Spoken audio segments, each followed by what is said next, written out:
Hello and welcome to everyone. Thank you all so much for joining tonight's All in Virginia call hosted by the Virginia State Conference NAACP. As you all are entering, we ask that you share with us who's joining us. You can put your name in the chat, the branch that you are representing this evening, the youth council, or college chapter, so we know how many people are joining us from all across the Commonwealth. We will take questions this evening. Please, we ask that you use the Q&A function so that we can monitor those and answer as many questions as we have this evening. We are at maximum capacity and we want as many people to join us as possible. So we'll get started right at about 8:04.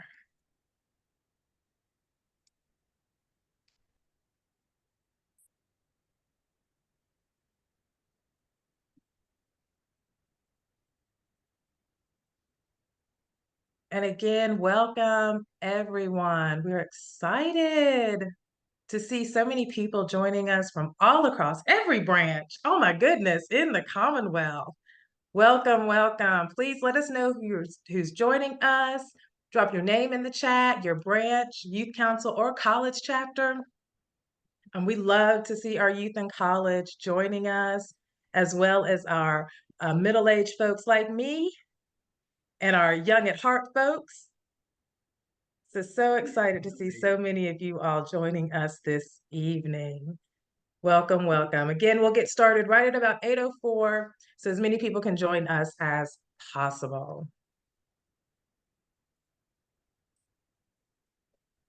We will please use the Q&A. That will help us monitor and answer as many questions as possible that you have this evening. You all know we are all in Virginia, right? All in to make sure every Black voter gets out to vote.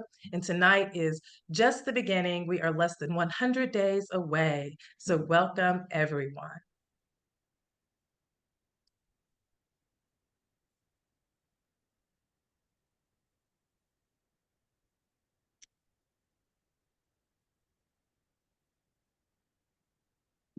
Okay, and so now without further ado, I'd like to introduce you all to Ms. Gayleen Knoyton. Ms. Knoyton is chair of the Virginia NAACP Political Action Committee. Ms. Knoyton. Great, thank you, Karen.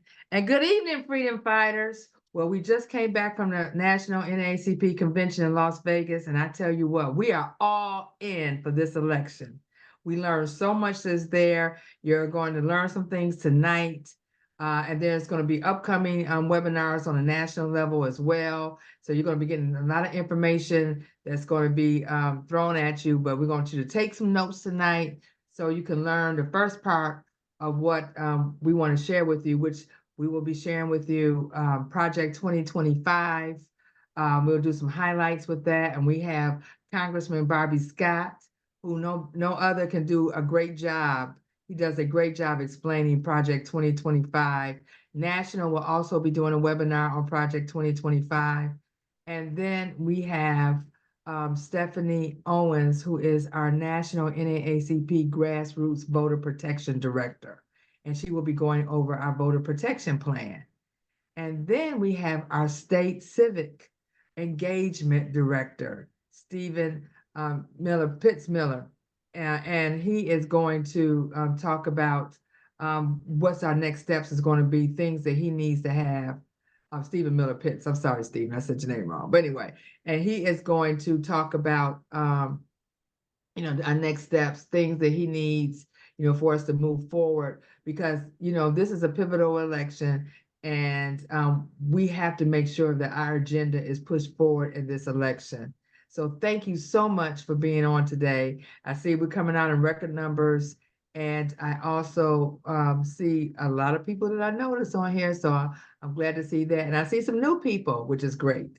So with that, I'm going to turn this over to Reverend Janetta Lee, and she is going to open us with prayer. She's our Religious Affairs Chair. Reverend Lee. Good evening. Let us pray.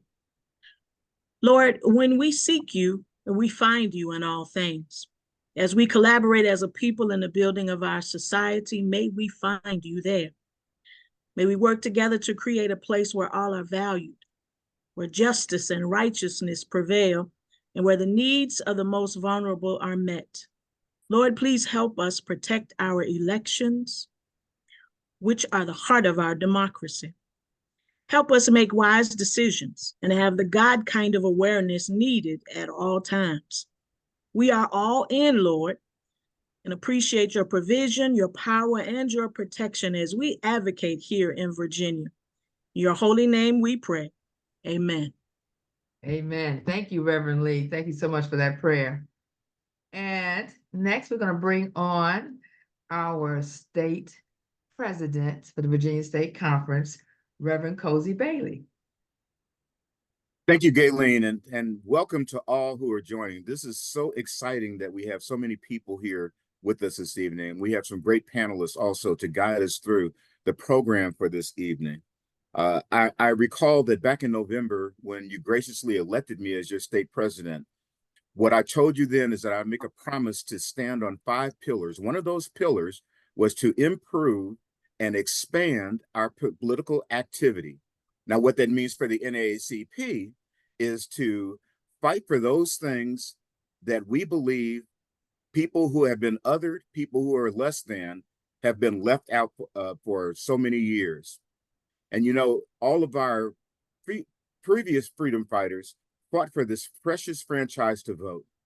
And so that's what we are focused on, to ensure that we register the maximum amount of people within the Commonwealth of Virginia, then educate them on the issues, some of which we will talk about this evening. And then that all important election day, either early election or on election day itself, to get out there, get out the vote, and exercise again that precious franchise. So thank you all for coming this evening. I want you to pay attention, and you will find that there is going to be volunteer opportunities as well. As we say, we are all in, let's all be in. Thank you very much, Gayleen. Great. Thank you, President Bailey. Okay, and we have a short video. We're going to roll into Project 2025. Now, you know, Project 2025 has been all over the news, everywhere. It's a 925-page manifesto.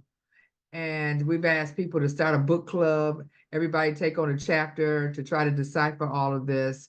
We took our time trying to actually to decipher this because it's so big and it has so many different legs to it.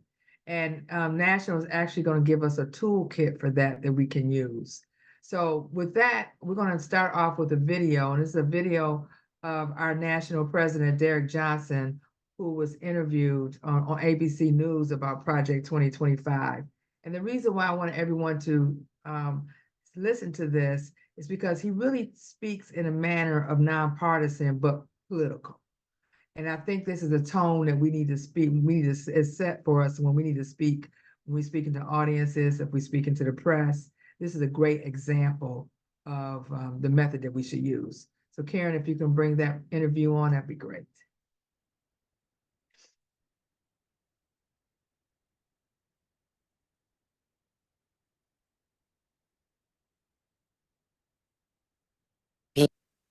President and CEO Derek Johnson. Thank you very much for being with us. I want to just posit that you are a nonpartisan organization. You do not get involved in partisan politics at all. I just think we're approaching this from the standpoint of encouraging voting is good on all sides. And it is a factor that you have Kamala Harris as the first Black and South Asian most likely nominee on the major party ticket, was a woman. Well, for the NAACP, we are nonpartisan, but we're very political. And what we have recognized since the president spoke to our delegates in Las Vegas 2 weeks ago on tomorrow, is more and more African Americans are focusing on Project 2025 and the policy implications of that. And as they're evaluating candidate options, they are looking for candidates who would denounce such policy.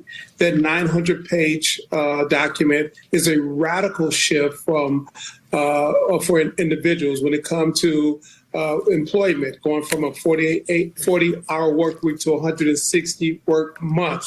When it comes to education, having a national book ban when it comes to all sorts of matters that's important to African Americans. And so it's no coincidence, I don't think, that as we're seeing an increase in enthusiasm in the African American community for this election, it is also tied to the policy considerations that people must decide. It's about the policy as much as it is about the people. Is it also about some of the statements that the former president has made, referring to black jobs being taken by immigrants and trying to set people who are coming over from other countries against black people? There's no such thing as, like, quote, black job. Let's just posit that. You know, the best T-shirt I've seen is "A Black Job is President of the United States." It's been an outstanding T-shirt. You know, right. The former president really doesn't help the case. His dog whistle politics, which is not even a dog whistle. It is very loud. It's in your face. Just recently, he gave a speech somewhere where he talked about, would you rather have the black female president or the white president? Christians, if you vote this one time, you will never have to vote again. That is a direct attack to our democratic process into democracy. It is a level of racial outreach that we have not seen since the 1950s South. And so many African Americans are concerned about that approach, concerned about some of the words that come out of his mouth, but more importantly, concerned about the policy considerations that are on the table. Speaking of the 1950s and 60s South, perhaps, there is the commemoration of the anniversary of the 1965 Civil Rights Act by Lyndon Johnson, which has come under attack, in fact, from several members of the Supreme Court, especially Clarence Thomas, in recent concurring majority opinions. So talk to me about that speech, the important speech at the LBJ Library today. Here we are, 60 years since the 1964 Civil Rights Act. Next year will be 60 years since the 1965 Voting Rights Act. Right. Two of the most critical pieces of legislation to ensure full participation of African American in society, and so that we can have a true democracy. I've heard former head of LDF talk about that this nation really didn't have a democracy because more than half of its citizens could not participate. When you think about the right of women to vote didn't come into place until the 20s. The 65 Voting Rights Act really ushered in a moment where African Americans could fully engage. So we're still a young democracy. And so that is something for us to celebrate, because now we're the most diverse nation that we've ever been. More people can participate and add their voice to public policy considerations. And so it's a milestone that we should celebrate and really fight against those who will seek to undermine those milestones. Mr. Johnson, I don't want to let you go without asking you about Sonia Massey, because on Friday, Vice President Harris called the family. She, of course, the black woman who was fatally shot by police in her Illinois home. Earlier this month, the officer, Sean Grayson, was fired and charged with murder. He pleaded not guilty, and records obtained by NBC News show that he worked for 6 different law enforcement agencies. Since 2020, there were 2 complaints against him. Your reaction to all of this? It is unfortunate that an unarmed individual in her home who called on her God in that moment will be executed. It is the very reason why we must pass police reform. I've heard from many law enforcement individuals who absolutely denounce this type of action. And that's why we need a national database of police misconduct. So an individual like this cannot just go from agency to agency causing harm on citizens, lawful citizens. It is beyond inhumane what this officer did to this individual. And I hope the call from the sitting vice president gave some solace to the family, but I really, really hope that he is brought to justice and held accountable for his actions. And we should point out that some of those features, the database, for instance, were in the Senate bill that failed in negotiation. So it never got anywhere in the Hill. Yeah, this is George Floyd Police. George Floyd Police Reform Act is something that we must adopt as a nation. We're a leading nation, but yet we fall woefully behind other countries to ensure that police protect and serve our communities and not individuals prey on our communities. serve all of our communities, for all the valiant work that the police do. Thank you very much, Derek Johnson of the NAACP. We appreciate it. Great. Thank you, Karen. So this is a great clip. You saw the tone from our national president and how he spoke about the election, and it's about policy. And this is about restoring democracy and making sure that we have policy to go ahead and move us forward and not take us backwards. So Project 2025 is definitely a threat to all of this. It will dismantle democracy as we know it. So I'm going to bring on Congressman Bobby Scott, who is my congressman in the 3rd Congressional District, and he's also a ranking leader in the U.S. House of Representatives. And he's going to talk to us about Project 2025. Welcome, Congressman. Thank you, Gayleen, and welcome all of the members of the NAACP. I'm still very active. I was a branch president, so to the branch presidents, you have to have been one to know one. I appreciate all of your hard work and dedication. Before us today is Project 2025, and it is surprising that they write down all of what they want to do. But it comes from the fact that about 8 years ago, when Donald Trump came into office, he didn't expect to win, and he wasn't ready for to govern. And so, by the time he got organized, Democrats had taken over the House, and he really wasn't able to accomplish all of what he wanted to do. What they're doing now is writing it down, so they've got a plan ready to go. He's going to be ready on day one. He wants to be a dictator on day one.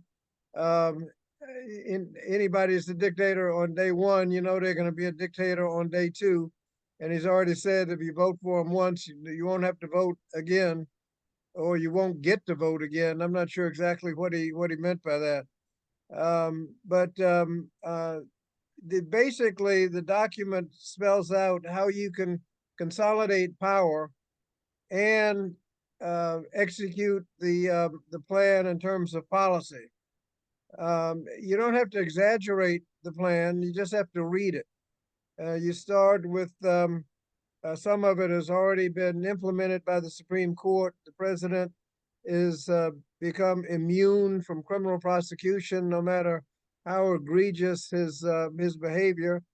And the Chevron doctrine has consolidated a lot of the power of agencies, rather than all of the agencies making their own regulations the way they want. You've consolidated the power over regulations in the Supreme Court, which president can control. In this case, President Trump would come in, if he's elected, with 6 people who are pretty much doing his bidding. And so he would control the agencies. He would be criminally immune from prosecution. And the next step would be to abolish civil service protection of workers. One of the things that defeated a lot of things he wanted to do was when he told the agencies to do it, the career workers, people who had been working in these jobs for years, knew better and wouldn't do it. And so by the time he got people in positions, it was pretty much too late. But if you can get rid of civil service, and somebody doesn't want to do what you do, they have no protection, you just fire them. Not for cause, just fire them. And put somebody in there, they'll do what he's told. That is a major part of Project 2025. The next thing is to on policy, the civil rights policy. He's been appointing judges who have, during their confirmation, he appointed dozens of judges that, when asked, would not say whether or not Brown v. Board of Education was properly decided. I mean, what kind of judges are these? Don't know whether Brown v. Board of Education is properly decided?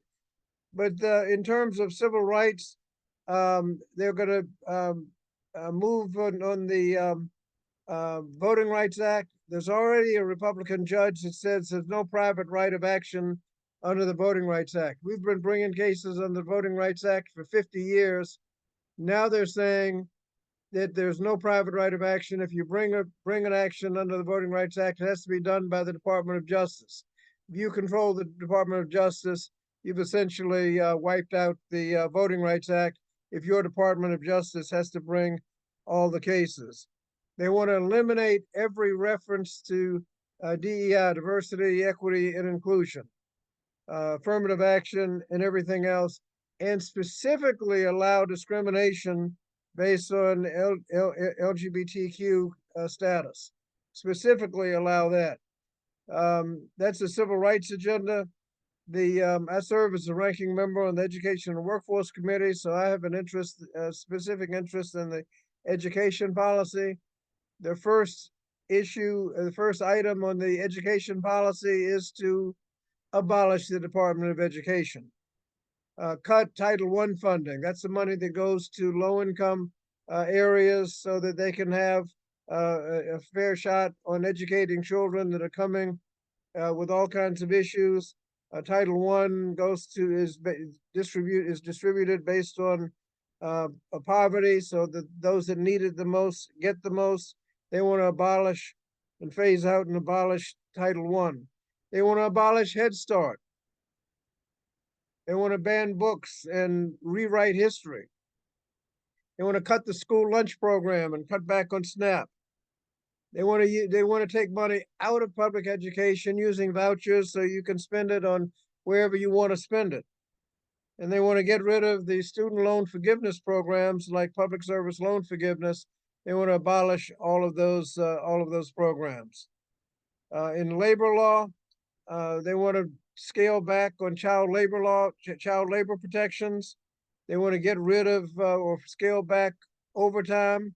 We just increased access to overtime by regulation of the Biden administration, Biden-Harris administration. We increased it. They want to scale it back.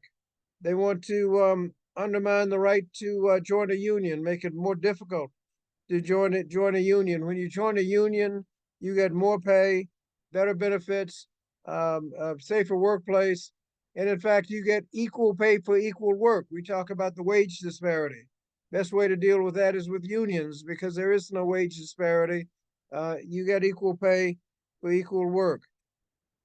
They again allow discrimination, and that obviously sabotages your right to get a job.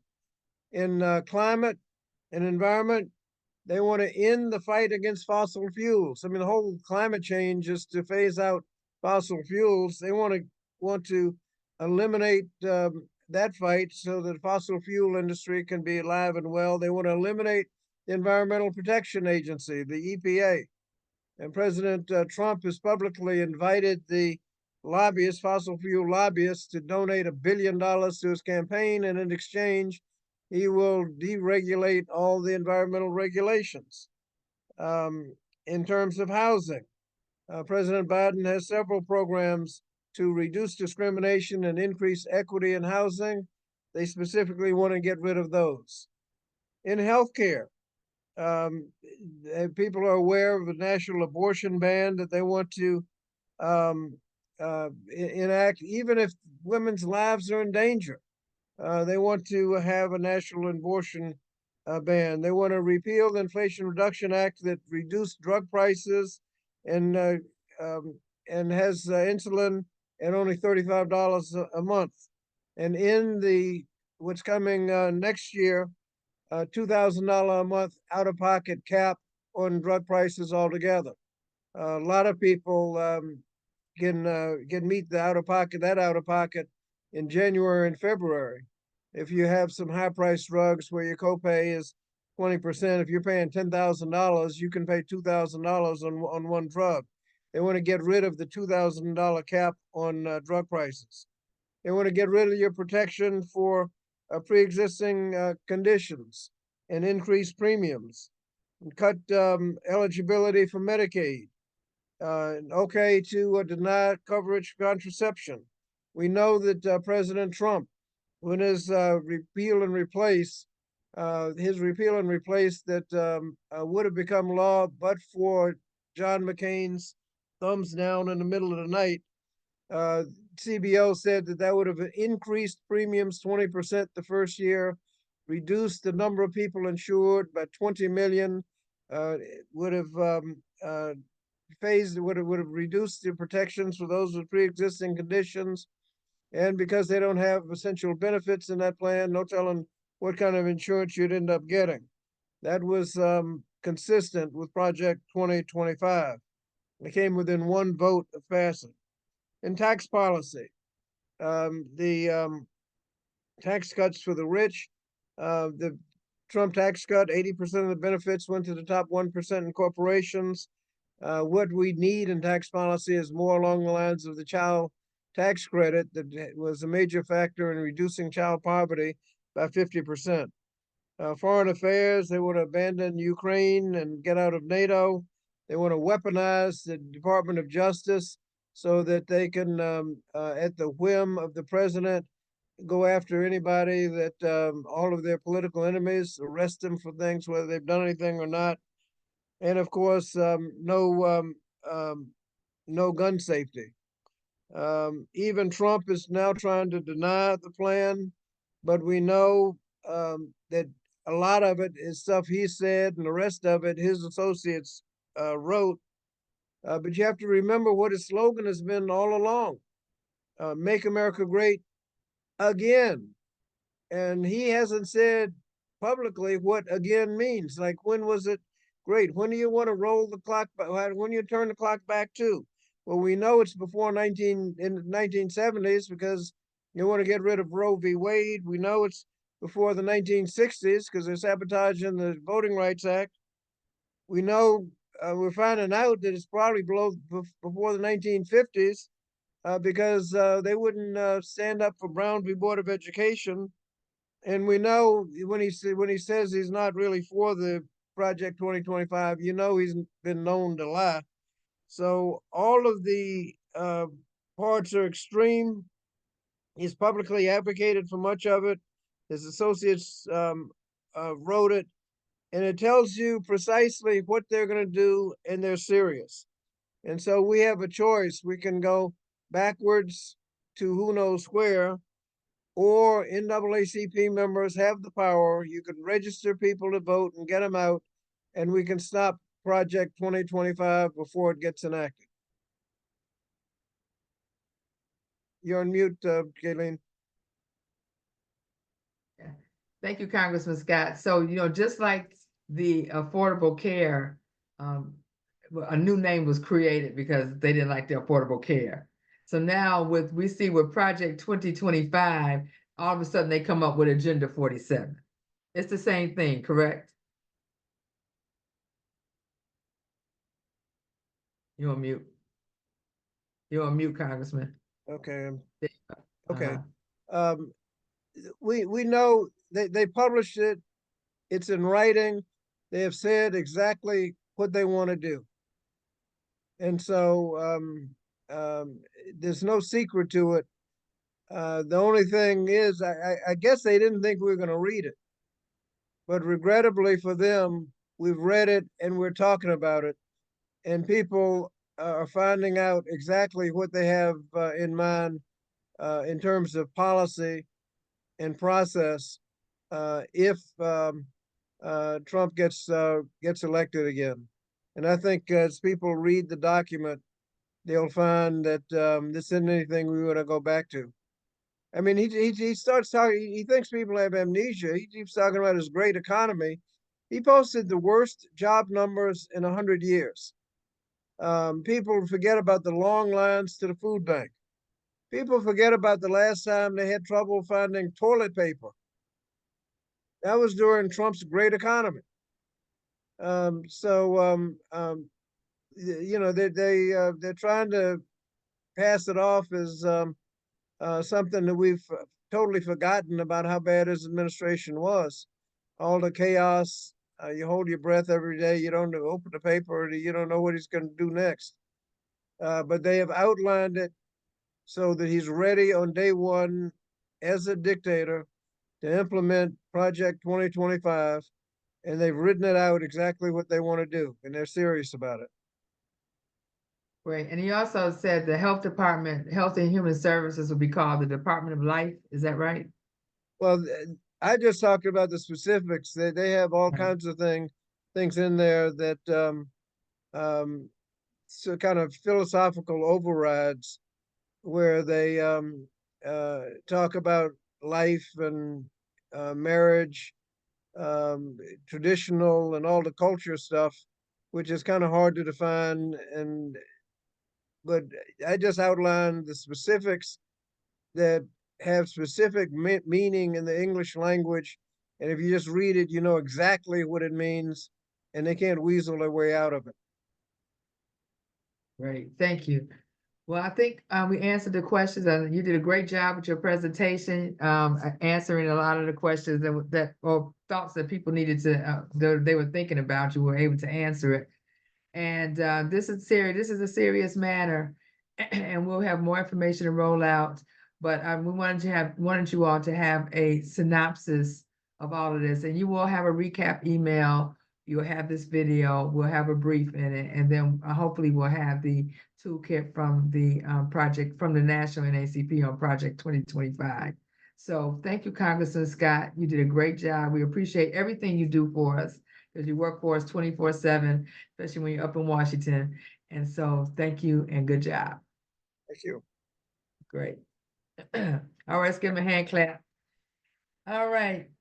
So I just want to remind you all that, the 1902 Constitutional Convention was here in Virginia. And that's when they said that, that darkies didn't deserve to vote. And that's really where restoration of rights started. And then if you think about it, and then in 1968, you had Nixon, Richard Nixon did the 1968 Southern Strategy. So they always tell us exactly what they're going to do. They put it in a manual. They tell us what they're going to do, and they do it. So now they have told us what they're going to do with this Project 2025. They spelled it out, and they're going to do it. And so we have to take it at heart and be able to follow them and be able to and talk to our base about all of this. So we'll provide you with the tools. So we've seen the energy from the announcement of Vice President Kamala Harris. And of course, we are nonpartisan, but we are political, and we're all about policy. And the energy is so great, and the money is coming in, and all of that. But voter protection, that is going to be the bedrock to this election, outside of mobilization. Voter protection is going to be critical in this election. And we have to make sure. Now, we've had a win and I don't think I told Karen this. We've had a win in Virginia. One of the wins that we had is that the Montgomery's board of supervisors voted to open an early vote location in Blacksburg. That's a big deal. That is a real big deal because until then, the only early vote location they had was in Christiansburg, where Karen lives, at the general registrar's office. So we have people that are out here beating the streets, that are out here talking to the Board of Elections, talking to their local representatives, and talk about how important that these early vote locations that we need to have them. And also Sunday vote. I hope everyone's still talking on trying to push Sunday vote. And not all localities have voted on Sunday votes yet, but if you can push through Sunday vote. But everyone should be attending their state board of election meetings in their localities. You need to be attending it because it's going to be some twists and turns, and we need to know what it is. So I am honored to introduce our next speaker, and who is our national grassroots voter protection director, and that's Stephanie Owens, and she's going to go over some of our plan on what we're going to be doing. And look, we're going to need a lot of volunteers for this, and so I'm going to turn it over to you. Welcome, Stephanie. Thank you, Leader Knoyton. Thank you for those remarks, Congressman Scott, President Bailey. So good to see you again, and all the other leaders and fam that are on the call. If I could, I'd like to share my screen, Karen, to walk through some of this. You should be able to share. Okay. Let's see.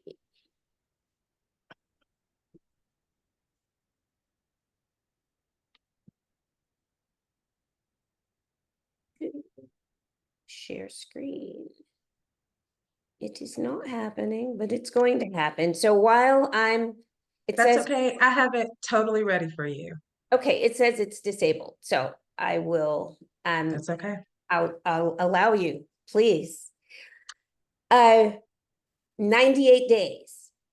So we have 98 days to go.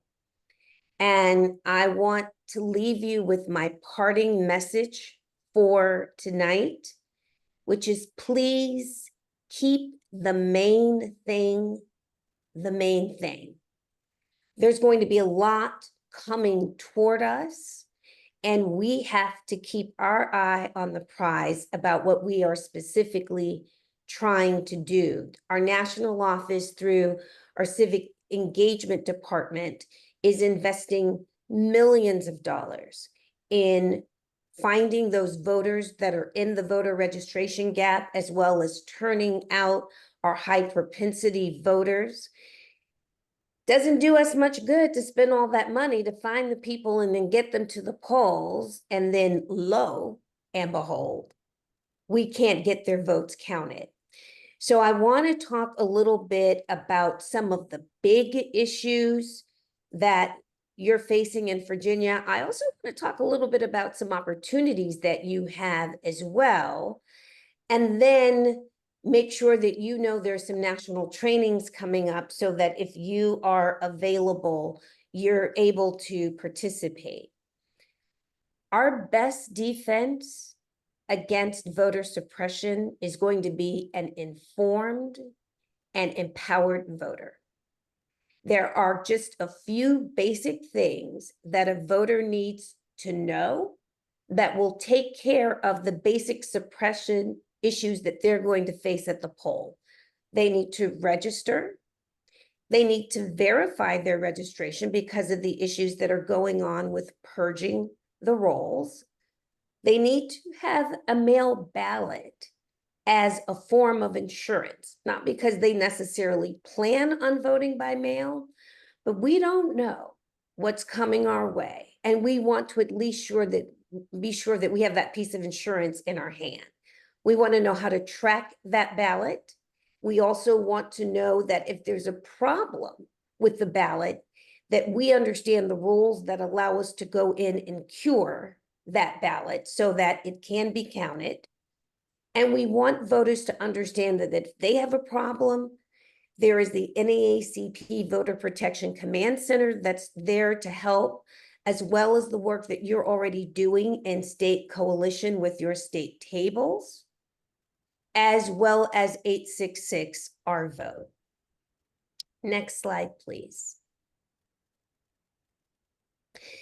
So here's some of the top issues that we're going to focus on, or we're asking you to focus on in Virginia. The first one is the voter ID requirements. So this whole issue for first-time voters who did not provide ID during registration, having to go through an extra step, that's going to be an important element of nuance to your voter education program, and making sure that they understand what kind of ID is acceptable.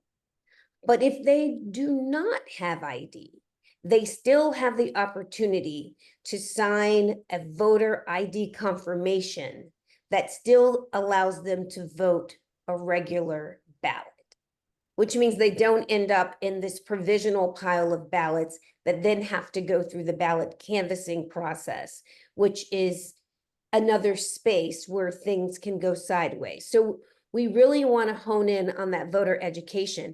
And it's especially important now that everyone is riding the wave of excitement of the new candidate. We are seeing increasing numbers of first-time voters, and we want to make sure that they understand how to cast that ballot. You're going to run into those same day voter registration issues that you have been running into in previous elections, especially with youth and college voters on college campuses. So our youth and college division at the national level intends to work very closely with you at the local level on some strategies around, again, making sure that youth and college voters have all the information they need to get those ballots cast.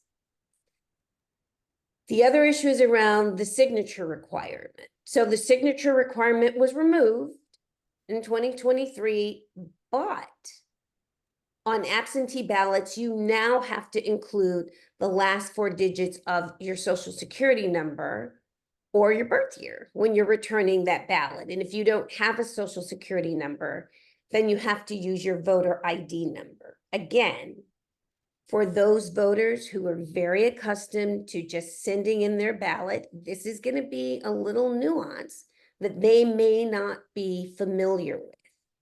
And that's why I am really emphasizing the importance of the voter education element. But there are some bright spots. So you just passed HB 1330 that allows individuals who are confined by waiting trial for misdemeanor to actually vote absentee.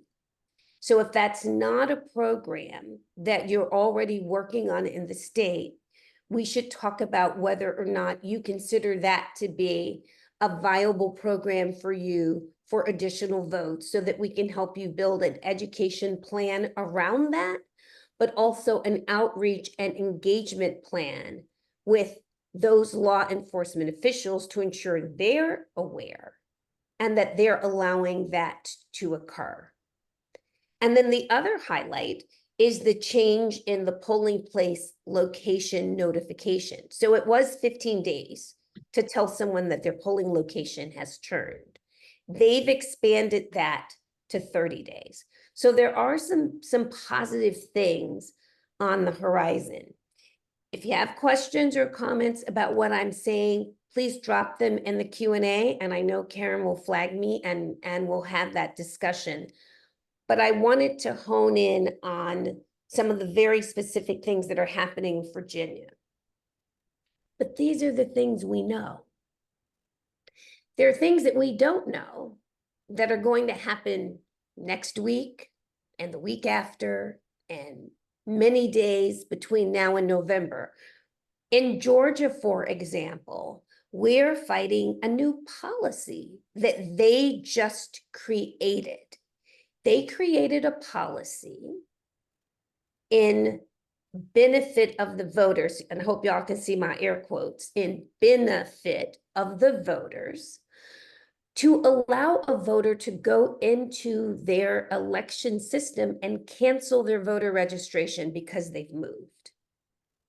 And Georgia did this because they said it took so long for them to clean their voter rolls under the laws of the Voting Rights Act, that they want to give people this opportunity to do that cleansing themselves.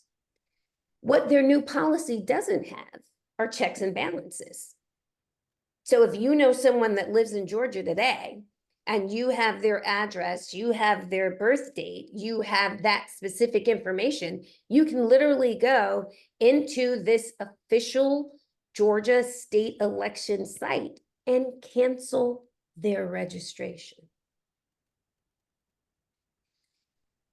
They are playing chess, but so are we.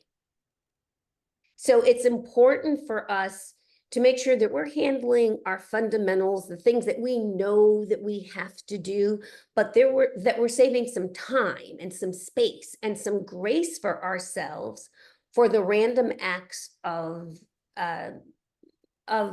being opposed to democracy that are going to come our way under the guise of policy. So this wasn't anything that happened in Georgia that required legislation.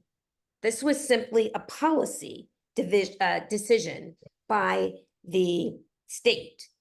So we imagine that there will be a lot more of those kinds of things happening. Next slide, please. there's a lot of angst about election certification. One of the things that we're doing at the national office is we are standing up an election certification strategy that is specific to canvassing board monitoring and advocacy, because we want to get in front of these issues in ways that we haven't before. And while we've spent a lot of time previously on our poll monitoring program, making sure that we were at the polls, making sure that we were helping voters, that's an element of work that we can do far better collaboratively with our state tables. But actually, this level of chess, we need to work with attorneys to make this work happen. So I have to give a special shout out to Leader Knoyton, who is always doing her job, no matter how early or late. She is making things happen, and she made a wonderful connection between NAACP and the National Bar Association, the Black Bar Association. And so we are now going into partnership with them so that they are helping us in this very specific area, so that we will have trained lawyers specific to voter purges, trained lawyers specific to this elections canvassing work, so that we can make sure we meet them with a strong strategy to push back on some of these things. There was this article recently in Rolling Stone that has gotten everyone's feathers flying, because one of the strategies that election deniers are trying to put in place is to say that they're not actually required to certify the election, that that's optional. And so they've started to sue their own election officials for the actual acknowledgement to say that no, whether you certify or not, it's optional. What I've shared with you in this presentation is specifically how it works in Virginia, how the law is on our side. And thankfully, you've had a few hits and misses in this space, but nothing significant that gives us pause to say that this will be a huge issue that you face. But we want to make sure in our partnership with you that you're ready. So again, we're going to have attorneys that are assigned to your state that will be able to train other attorneys and other voting rights advocates to help with this monitoring work, with the count, with the certification, to ensure that, again, we are ahead of the game. Next slide, please.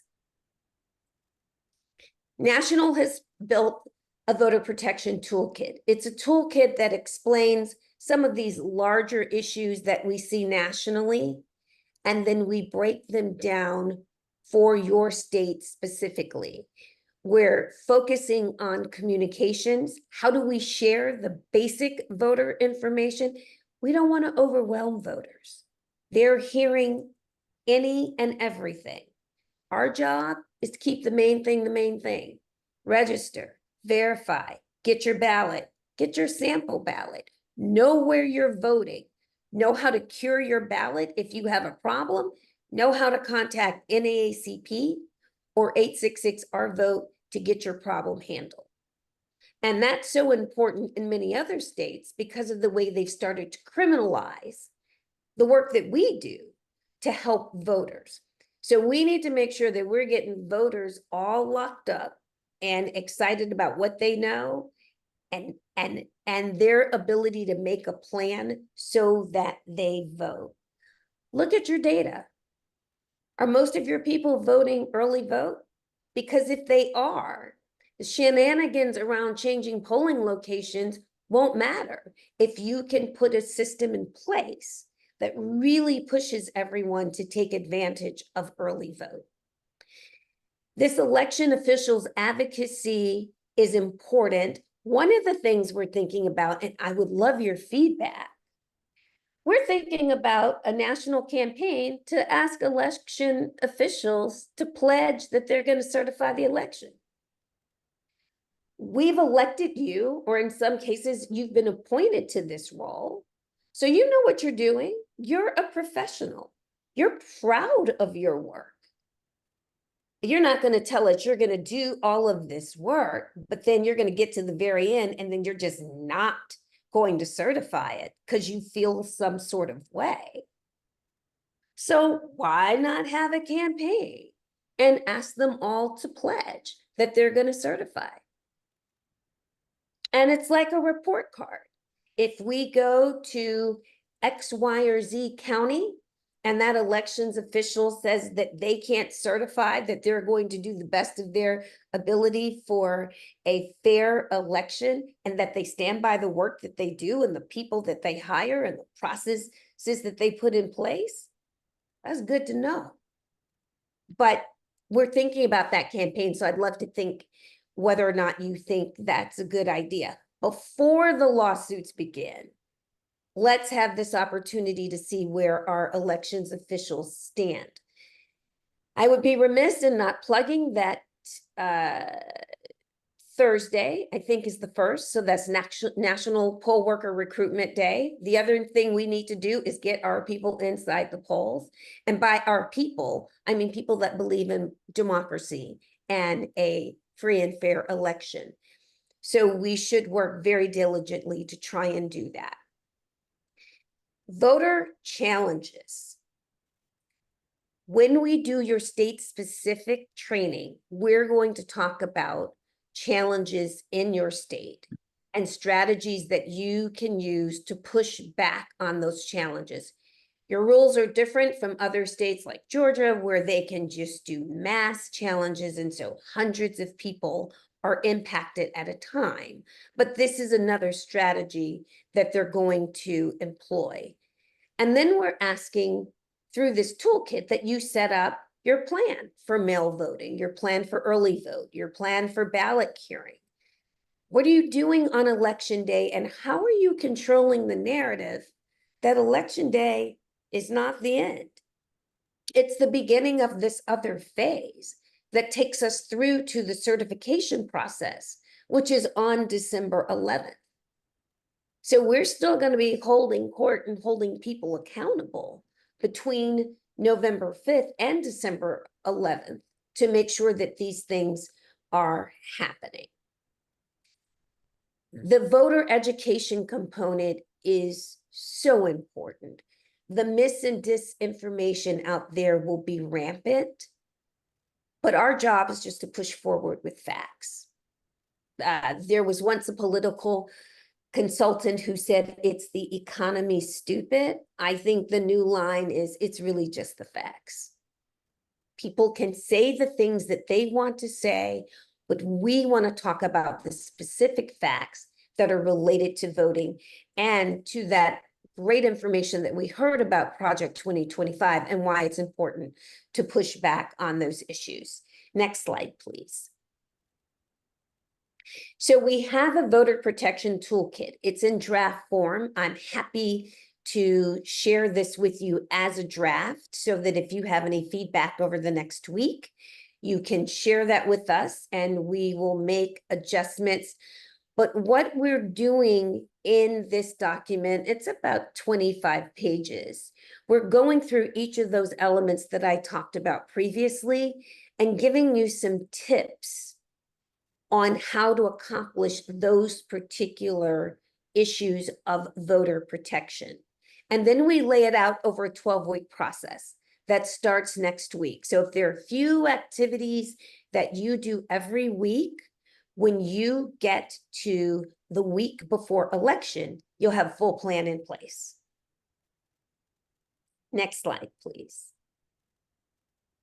There's some national trainings coming up. They are all tentative because they have not been sanctioned by all the powers that be at national, but I'm giving them out anyway. At least block your calendars. I'm interested in knowing if September 11th is a day that will or won't work for Virginia. We chose all of these dates randomly, but since I have the honor of being with you tonight, I'd certainly like to know if that date works for you. We're going to kick off with an election advocacy training. Then we're going to move into mis and disinformation. Those are national trainings. And then we will start on September 4th doing state-by-state trainings for our 12 priority states, our 14 target states, and then we have 2 national trainings. Next slide, please. Keep the main thing the main thing. There's so much momentum and passion right now. We need to turn that into action. Virginia is so fortunate because your election process is so long. We can get people registered, get their ballots, and get them voted long before others are even engaging in this space. So I'm excited about the work that you all are already doing. You do amazing work. I'm more excited about the opportunity to partner with you to take all of our work to that next level where we are playing chess. And this is a fight that we always say, when we fight, we win. When we strategize, we win. And that's what we're doing at this time. So I appreciate your time this evening. I'd love to entertain questions if there are any. I will make sure that you get this presentation and all of the associated links. Thank you so much. Great. Thank you, Stephanie. Let's give Stephanie a round of applause. And we do have questions. Okay. So I know we talked about this in Las Vegas, but Virginia has some areas with terrible mail delivery and pickup. And will this be monitored to see how USPS is doing? I know Senator Kane and Warner have really been working, and Congressman Scott have really been working hard on this. So do you have any updates for Virginia? Yes, we are going to monitor it, but also our strategy is not to try to fix what's broken. Our strategy is to try to have a strategy around what's broken. So our messaging about how quickly we get people to ask for their ballots, how quickly we get those ballots turned in, how we gamify, if you will, returning them to drop-off box locations and not relying on the Postal Service. The Postal Service put out an email to their employees earlier this year telling them that they will no longer pick up mail after 5 p.m. My sister's a postal worker, and that's the only reason I know it. So I've circulated it around, and from a legal and perspective, we're having conversations with the post office. The post office is still under a legal mandate for things that they've done in previous elections. But again, while it's a two-track policy, while we are trying to deal with the infrastructure of the postal system, we're also just trying to go around them and have a plan that gets people to get their ballots early. And we have plans to get them to take their ballots and drop them off earlier. Great. And we chase ballots too. So we'll be having a program to chase ballots as well. We have another question. Can we get a copy of these issues and new procedures to spread the word, or can we find this on a website? I will, yes and yes. You will get a Okay. copy, but I will also link you back to your state website where this information resides. Absolutely. Right. And I know that Stephen is doing specifics of Virginia state specific toolkits too. Do we have a plan that will ensure that the votes are timely reported? That's a great question. And that is a question that I want you to ask your election supervisor when you're having those one-on-one meetings.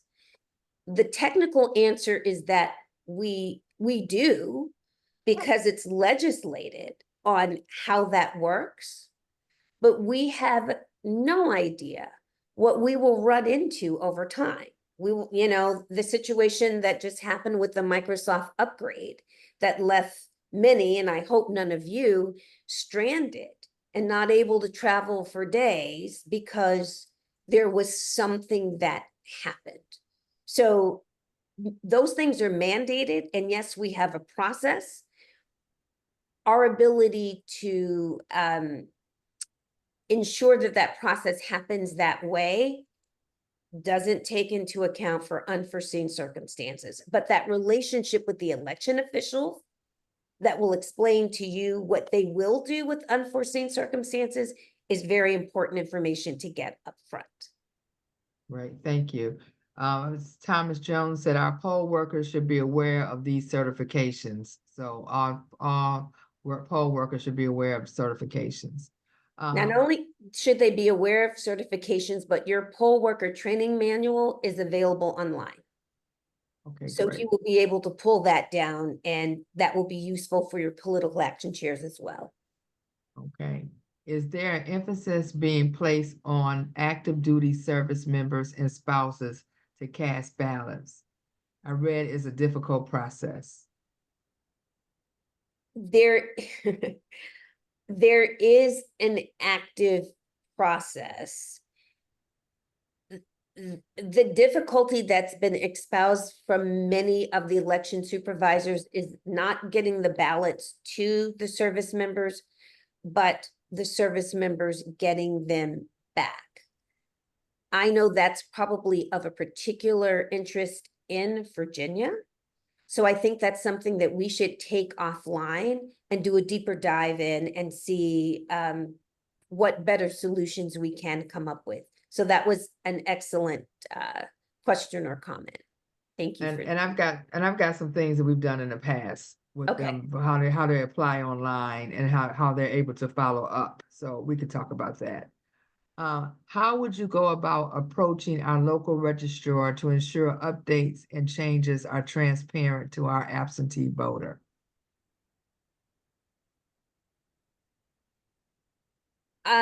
It's the conversation. First of all, it's being clear about what those changes are yourself, so that when you're having the conversation with the registrar, you can be clear about what they're doing.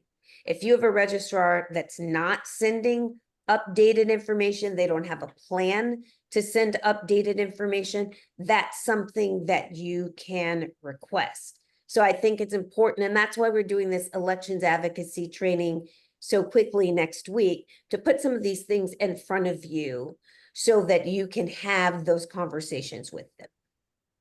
That's exactly right. And Lewis put in there that you can same day register to vote after the voter registration deadlines.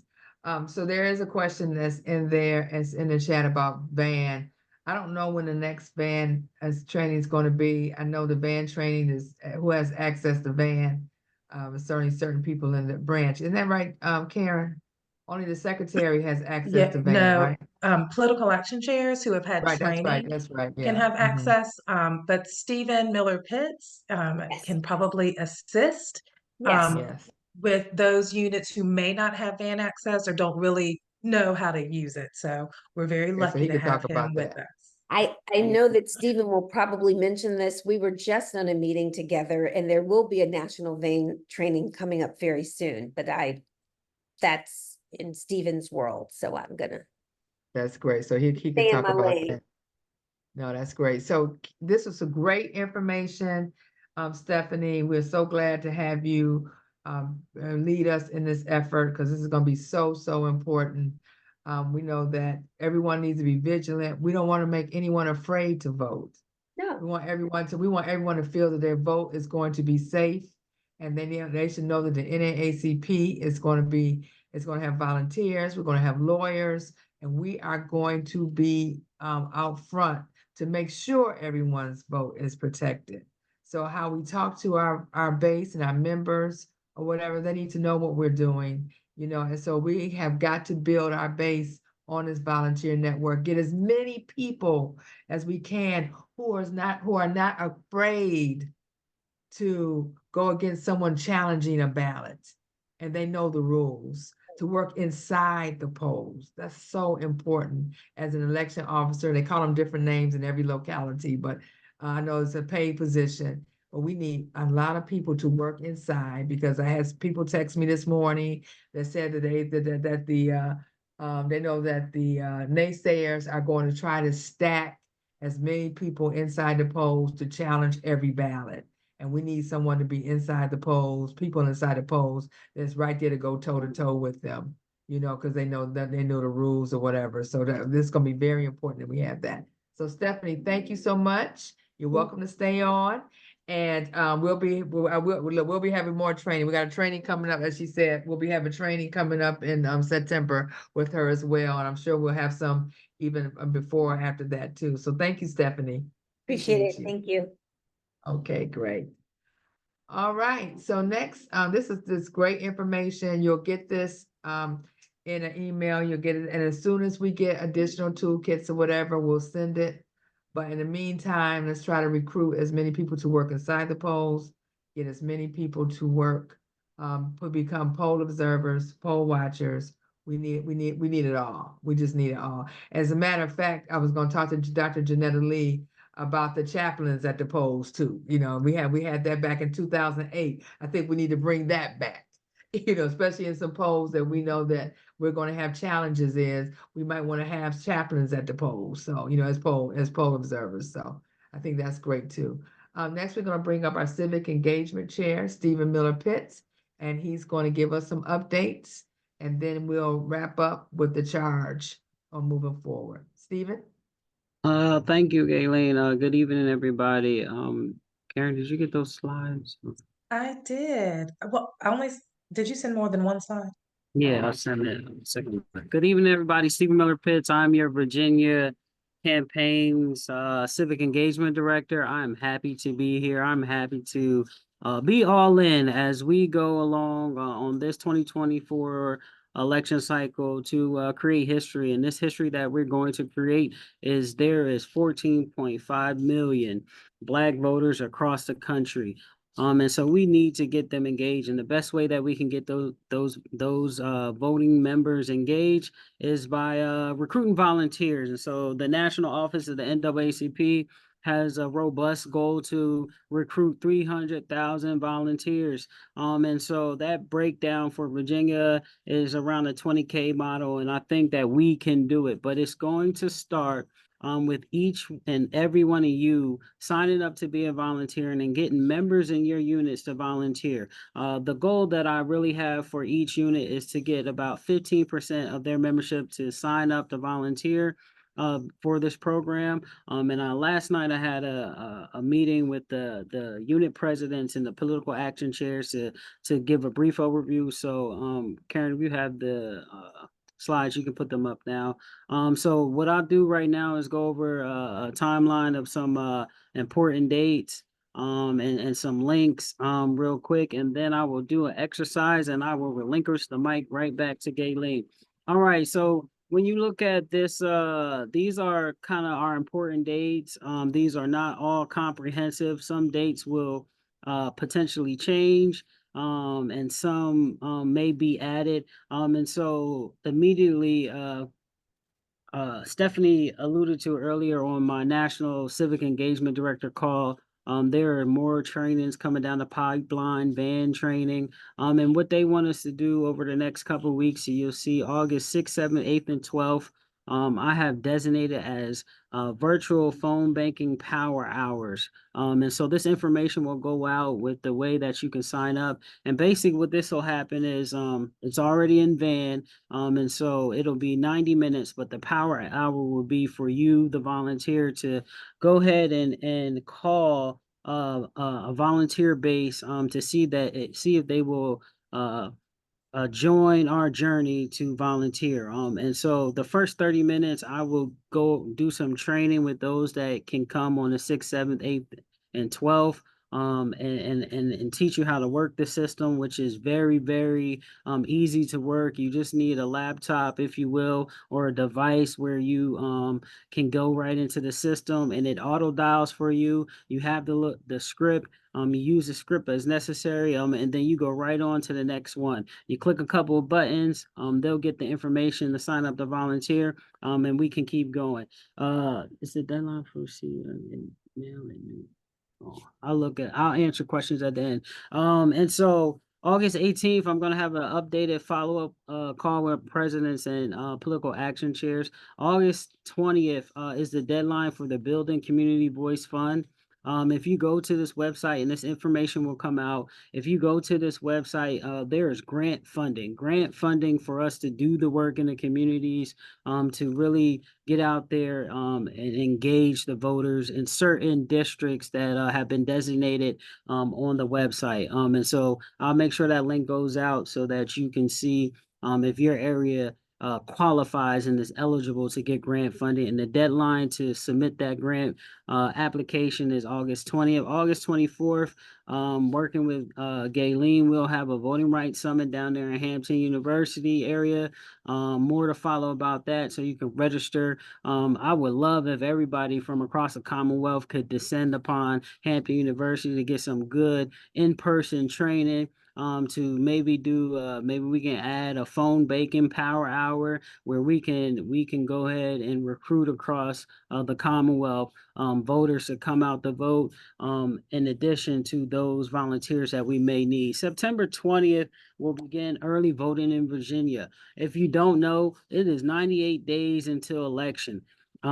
And so we are almost there. And 45 days before the election, we'll begin early voting. That's what members, citizens, voters will be able to begin to cast their ballots, right? And early voting ends on November 2nd. The voter registration deadline is 30 days prior to the election day, which will be October 5th. We will focus many of our GOTV activities, canvassing, phone baking, ballot curing during the months of October and November, and then election day, the big day, the first Tuesday after the first Monday in November, November 5th. Everybody will cast their ballots, and we will wait patiently to see who the next president of the United States is. November 20th is the deadline to receive absentee mail-in ballots, which is 10 days after election. That date is off. November 15th would be that date. And then the 10th for disputes of elections. Next slide for me, Karen, please. All right, so here's when I talked about some of the, is that the? Sorry, I only had one slide. Let me see. Can I share my screen?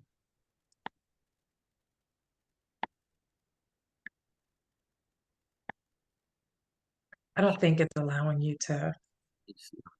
All right, so I'll go through it like this. I've sent this information out to your presidents and political action chairs, and this information will go out again. These are hyperlinks to the state conference, links for requesting your ballot, requesting the absentee ballot, verifications, register to vote, and the volunteer thing. And then I have an event request form, because I know that many units will be having events across the Commonwealth, and I want to come out to your events. I want to support in any way that I can.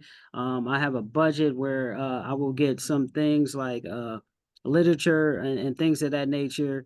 Thank you, Mary, for that. I will make sure that I adjust that. And so I want to be able to bring some of the literature to your unit, your in-person events that you have, that's curating civic engagement events. All right, so this exercise right now that I want to do. All right, so here we go. I need everybody that's on, because it's kind of like an internal challenge. And when I got the update earlier, it said only 20 people signed up to volunteer for Virginia. And so they're going to check the numbers again in the morning. So I'm going to ask everybody, lottie dottie, everybody that's on the call tonight. I just posted the link Karen, if you could do me this favor, and if you maybe can share your screen and click on the link real quick. Thank you, Tamika. You will be able to volunteer right now. It is very easy. Okay, this is only phase 1 to it.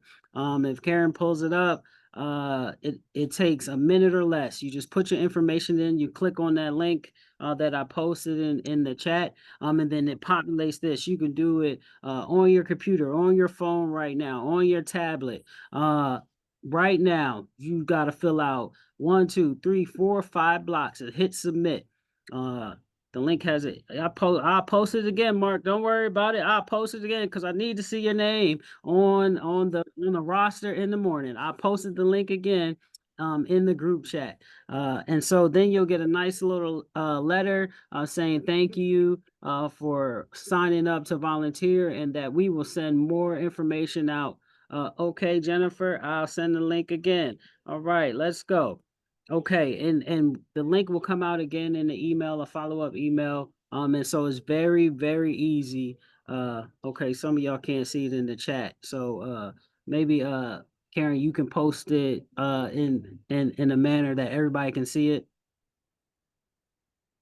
Maybe I don't have to post the link. Oh, let me do this. Here we go. Okay, one more time. All right. Now, voila. Everybody see the link? I think everybody, yes, baby. All right. So that's not going to mess us up tonight. All right, so here we go. I need everybody ready for the exercise. Now, it will take you a minute or less. Take the link and sign up so that Virginia can lead, because I want to lead, right? I just don't want to meet the goal. I want to exceed the goal. And the only way I can do that is with each and every one of you. And so we're going to get this done together, okay? So just know love it. Done. See how quick that was? A minute or less, right? Let's run the numbers up. And so what I need you to do also is share that link out with members in your unit. Some of y'all have group meet chats, you got signal chats, you got text chats, you be talking about people you shouldn't be talking about. Well, now I need you to talk about signing up to vote, okay? Signing up volunteers, all right? Let's get this done, all right? I want to get over 1,000 volunteers on our sheet before the end of the week. And the only way that I can reach that number is if each and every one of you sign up individually, and then pass the link around across the Commonwealth with your unit members and tell them, look, it takes a minute or less. You just sign up, and then I'll take care of the rest. I'll come to your house and show you how to work every system possible. Okay. I just need you to sign up to volunteer.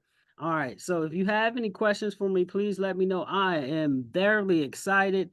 Your connection is not private. Oh, you got to work on your security measures. You got a special private. You got to switch your private browser to the main browser so you can look at the link right there.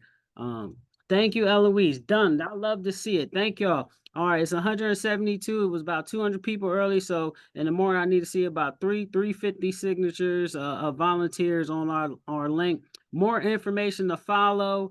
Please share the link with all your compadres, the people you love, the people you hate. Don't matter to me because everybody need to come out and vote this election cycle. So let's get it done. If you have questions for me, I'm very accessible. I'm excited, and I promise you I'll be seeing you soon.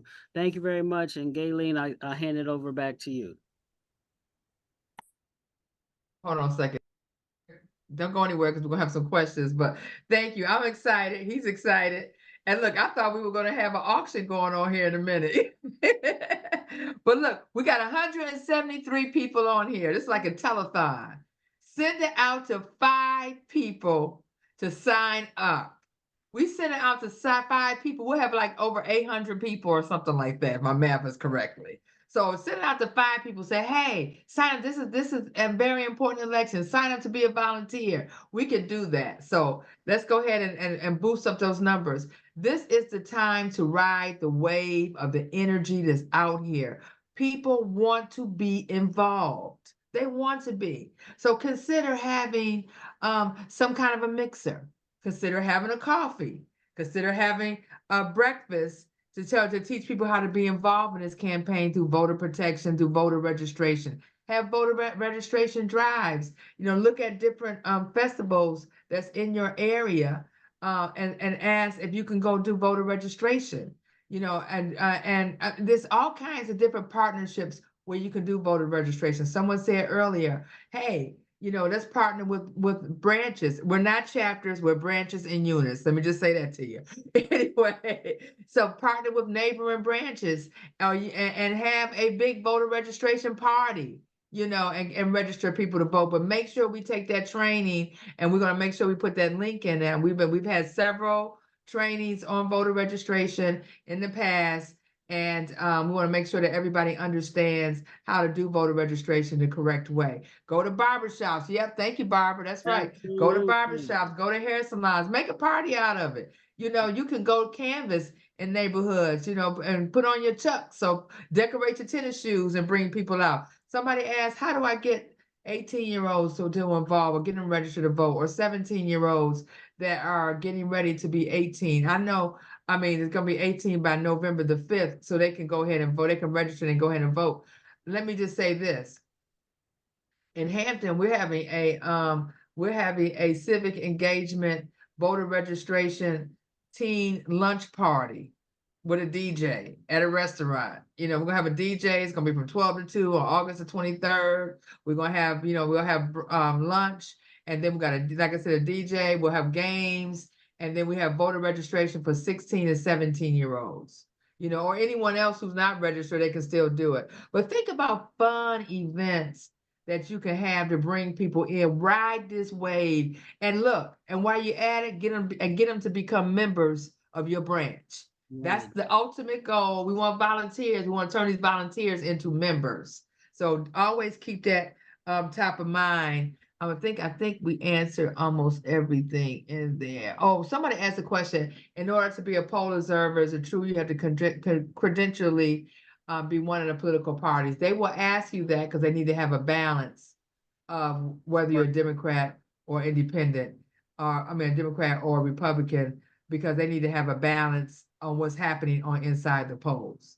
So they will ask you that question. Absolutely. Your registrar office, well, at least I know where I'm at, what they do is for the political party leaders, they send the list of names for the individuals that identify with that particular party to bless off on, and then they kind of look at your information in van to verify that, right? So if you want to be fall into one of those lanes, you will have to identify with a party when you sign up for that.